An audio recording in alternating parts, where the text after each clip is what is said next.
Hello, everybody. This is Laura Nelkin. Let's do a down and dirty tutorial of how to work the Bless Your Heart stitch in the Bless Your Heart scarf. You can work this stitch from the chart or the written instructions. That is totally up to you. One thing to notice about the chart is anywhere that has a gray square is not a stitch, and you'll just skip right over looking at that when you run into them. And I'll show you that as we dive right in with row 1. Knit 2, purl 1, yarn over, knit 5,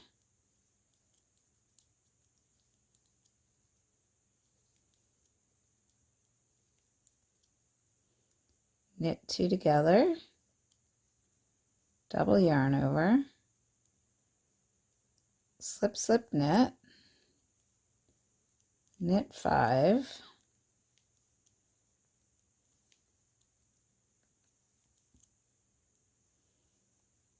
yarn over, purl 1, and knit 2. Now I'm going to go on to row 2, and the only thing I really want to show you in row 2 is how to work a purl 2 together through the back loop, in case you haven't done that before. So we're going to knit 3. Now I'm going to purl 5.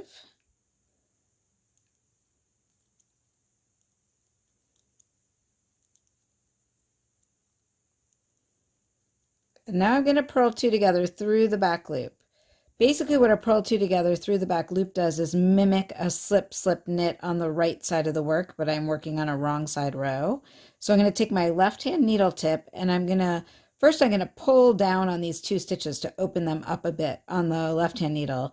Then with my right needle tip, I'm going to go into the back of the second stitch and then the back of the first stitch, wrap the yarn around and pull it through. And then I'm going to drop that double yarn over and create a new double yarn over. This does not count as a stitch. That gets worked later into the heart stitch. Now I'm going to purl 2 together and purl 5.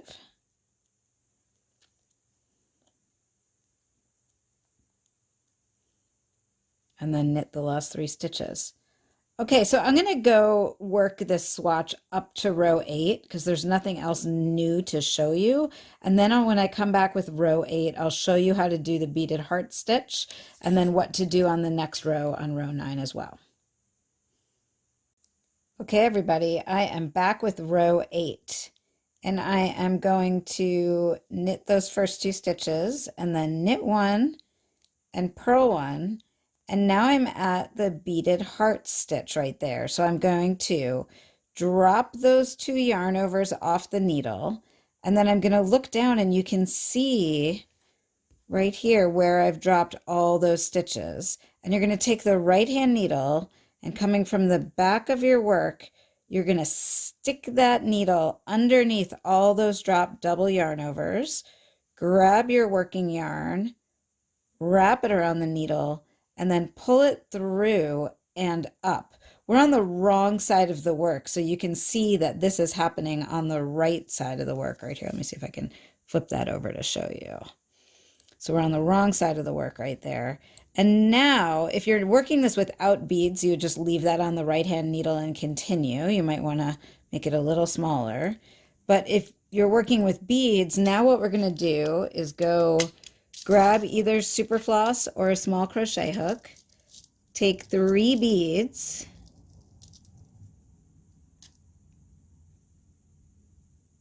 and you can do all 3 at the same time if you want. And now I'm going to slip that stitch off the right hand needle, take the crochet hook, slide the beads on, and put that back onto the right needle. Sometimes you just need one more hand for a second there. And now you pull that up just a little bit to tighten up your heart. I like to give it a little bit of length and not pull it up too tight. And now we are going to continue on to the ends, which is a purl 1, and then a knit 1, and knit across. And then let's flip this over and see what it looks like. from the right side. And I'll try and get all that other stuff out of the way so you can really see it. There you have it. Now when you come to this on the next row, you're going to knit into the front and back of that stitch. You know what? Why don't I just show you row 9? I'm going to knit 2. I'm going to purl 1. I'm going to knit 1. And now I'm going to backwards loop cast on 5 stitches. 1, 2, 3, 4, 5. And now I'm going to knit into the front and back of that stitch. And now I'm going to backwards loop cast on 5 more stitches. 1, 2, 3, 4, 5. And now I am going to knit 1, purl 1, and knit to the end. And that's everything that you need to know to work this stitch successfully. Definitely let me know if you have any questions. I'm always happy to help you guys. Happy knitting!